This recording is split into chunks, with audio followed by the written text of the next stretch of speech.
Bonjour et bienvenue sur la chaîne de Dinosaures à Plumes. Dans cette vidéo, on va parler bien-être animal.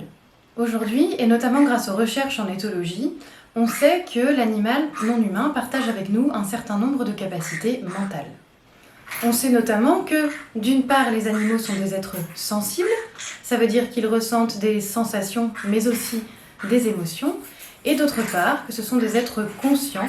Autrement dit, ils éprouvent des expériences subjectives sur leur environnement, eux-mêmes, leurs connaissances, etc. Et naturellement, toutes ces découvertes nous ont poussés à nous poser la délicate question du bien-être animal. Mais finalement, le bien-être animal, qu'est-ce que c'est ? En 1979, le Farm Council Animal Welfare a déterminé 5 libertés, 5 critères indispensables au bien-être de l'animal. Ces 5 critères sont les suivants. Premièrement, ne pas souffrir de la faim ou de la soif. Deuxièmement, ne pas souffrir d'inconfort. Troisièmement, ne pas souffrir de blessures ou de maladies. Quatrièmement, pouvoir exprimer ses comportements naturels. Et cinquièmement, ne pas souffrir de peur ou de stress. C'est intéressant parce qu'on voit déjà que dans ce 5e point se pose la question peut-être d'une psychologie animale, ou en tout cas l'idée que les animaux sont capables, comme nous, d'éprouver certaines émotions, et notamment la peur et le stress. Mais aujourd'hui, les chercheurs vont encore un peu plus loin dans leur définition du bien-être animal. En 2018, à l'ANSES, un groupe de chercheurs a été créé afin de réfléchir sur cette question du bien-être animal. Et voici la définition qu'ils en ont donnée. Le bien-être, c'est un état positif, mental ou physique. Ce bien-être dépend de 2 paramètres. Premièrement, il dépend de la satisfaction des besoins de l'animal. Ici, le besoin est à comprendre comme une exigence de survie, manger, boire, explorer son environnement, interagir avec des congénères, etc. Plus les besoins de l'animal sont satisfaits, et plus l'animal est dans un état de bien-être, et vice-versa. Deuxièmement, le bien-être animal dépend de la satisfaction de ses attentes. Et là, on commence à basculer un peu plus vers la psychologie, puisqu'une attente, ça peut être défini comme un processus mental qui est généré par l'anticipation d'un événement. L'idée, c'est que plus les attentes de l'animal sont satisfaites, et plus il sera dans un état de bien-être, et vice-versa. Moins les attentes de l'animal sont satisfaites, et moins il sera dans un état de bien-être. Dans sa définition, le groupe de travail précise que cet état mental dépend de la perception que l'animal a de la situation dans laquelle il se trouve. Cette définition du bien-être animal, elle a 2 implications qui sont très importantes.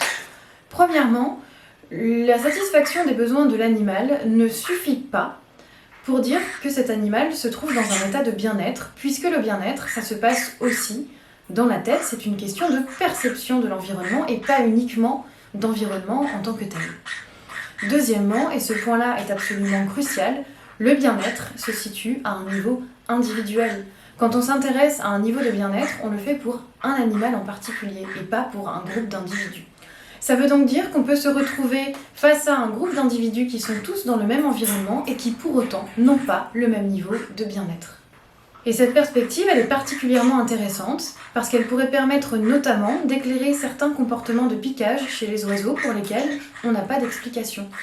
Qu'est-ce qui fait finalement qu'il y a des oiseaux qui vont se piquer le plumage alors qu'ils sont avec des congénères et que leur environnement est exactement le même que celui de leurs congénères qui eux ne se piquent pas, qu'il y a une bonne alimentation, des enrichissements, de l'espace, une bonne luminosité, et pourtant ces comportements de piquage, eh bien peut-être qu'un des éléments de réponse, c'est justement cette subjectivité individuelle, l'idée que l'environnement en tant que tel ne suffit pas pour apporter le bien-être à l'animal, mais que ça dépend aussi de la perception qu'il a de son environnement. Et cette perception de l'environnement, elle va dépendre d'un certain nombre de facteurs, et notamment l'histoire, les expériences de l'animal, peut-être ses interactions sociales précédentes, peut-être aussi un peu la génétique, bref, tout un nombre de choses. Concrètement, le bien-être, comment ça se mesure ? Eh bien aujourd'hui, on dispose d'un certain nombre d'indicateurs qui vont nous permettre de savoir ce qu'il en est. Le premier indicateur auquel on se souhaite intéresser, c'est l'environnement. Mais comme on l'a vu, ça ne suffit pas aujourd'hui pour dire qu'un animal est dans un état de bien-être. Au départ, on regardait donc si l'environnement était bien adapté à l'individu en question, mais le problème, c'est que s'intéresser à l'environnement, ça répond à une obligation de moyens, mais pas une obligation de résultat. Ça ne permet pas d'affirmer que l'animal est bien dans un état de bien-être.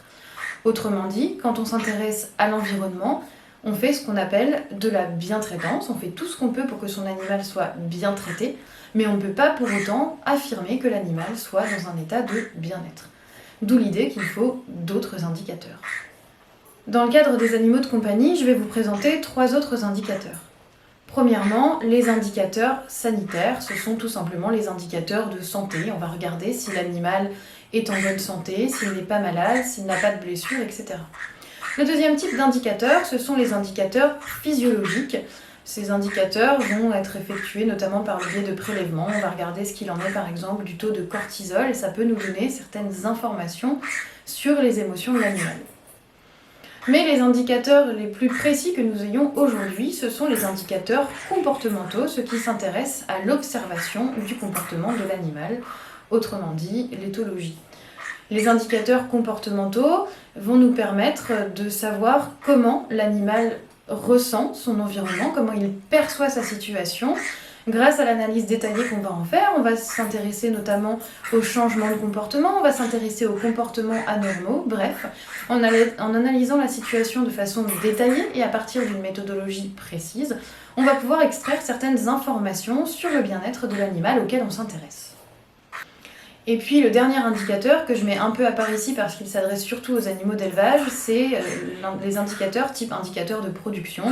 On va regarder par exemple les facteurs de croissance des animaux ou le taux de lait produit et en fonction des résultats, on peut aussi avoir une estimation du bien-être.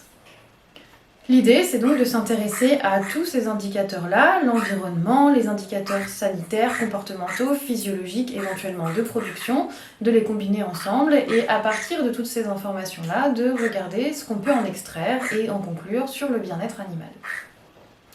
Assurer des bonnes conditions de vie à son animal, ça ne suffit donc absolument pas pour être sûr que cet animal soit dans un état de bien-être. Alors mon objectif avec cette vidéo, c'est pas du tout de vous décourager ou de vous dire que quoi que vous fassiez, ça ne change rien et que vous ne pourrez pas être sûr que votre animal soit bien malgré tous vos efforts. Non. C'est simplement de pousser à réfléchir à un aspect qui, à mon sens, est bien trop souvent oublié quand on s'intéresse au comportement animal, c'est la psychologie. S'intéresser à l'environnement de l'animal, c'est bien, mais finalement, ça ne représente que 50% du chemin du bien-être animal. Il reste 50 autres pourcents, et ce reste, ça va relever de la perception de l'animal, de sa psychologie, de la façon dont il se ressent au sein de son environnement. Bien sûr, c'est extrêmement important de mettre en place l'environnement le plus adapté possible aux animaux qui partagent notre vie, mais pour autant, il faut également tout mettre en place pour que la perception que l'animal a de son environnement, pour que sa psychologie soit positive et qu'il ait une bonne vision de ce qui l'entoure, qu'il se ressente bien dans l'environnement dans lequel il est. C'est absolument fondamental. Merci d'avoir regardé jusque-là. Si cette vidéo vous a intéressé, vous pouvez vous abonner à la chaîne. Vous pouvez aussi aller jeter un œil à la page Facebook, au compte Instagram ainsi qu'au blog. Si jamais vous avez besoin d'aide avec votre perroquet, vous pouvez envoyer un message à Dinosaure à Plumes et je vous dis à très bientôt pour une nouvelle vidéo.